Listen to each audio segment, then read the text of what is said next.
غادي نديرو مع بعض ان فلوتي داريكو بلان بزاف صحي وبنين. وتاني طريقه واحده اخرى باش نكونسوميو اللوبيا. بيان سور احسن نتيجه غادي تحصلوا عليها هي باستعمال اللوبيا البيضاء من كاريدو، واللي ما تحكم والو وقت في طيابها، سورتو اذا نفختوها 8 سوايع من قبل.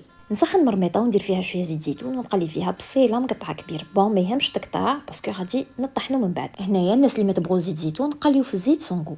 نزيد التوفي لا كوكوط هو تاني خلو صحيح، سينو انا نبغي نقطعها على زوج نحس بلي بنته تخرج كتر. وهنا جبت واحد 150 غرام من صدر الدجاج ونزيدها فوق البصل والثوم ونكمل تقليه. نقلب الدجاج تقليبه خفيفه ونتبل بالملح الفلفل الكحل والكمون. كيما تعرفوا الكمون يعاون في الهضم نتاع الحبوب. ونسم بوريقه قرند ونخلط كل شيء مليح. ومن بعد نزيد اللوبيا من بعد ما صفيتها وندير تاني غصينات نتاع كرافس ونمرق بالماء سخون حتى تتغطى اللوبيا والدجاج. نبلع على كوكوط نتاعي مده 25 دقيقه خاطرش اللوبيا راهي ديجا منفخه كيما شفتوا. وانتر طون غادي ندير لكم اون بيرسياد واللي هي اون صوص ولا ان كونديمون بنين بزاف. والاساس نتاع لا بيرسياد هو المعدنوس الثوم والزيت الزيتون.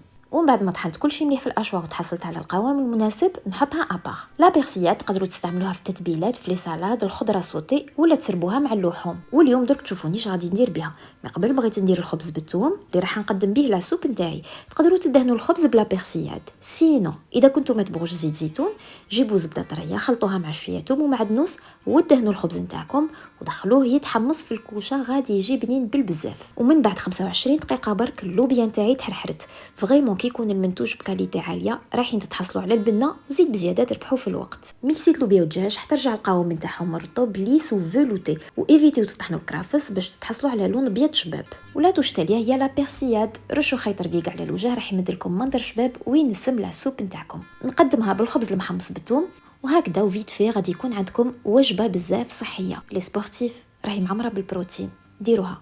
على بروشين.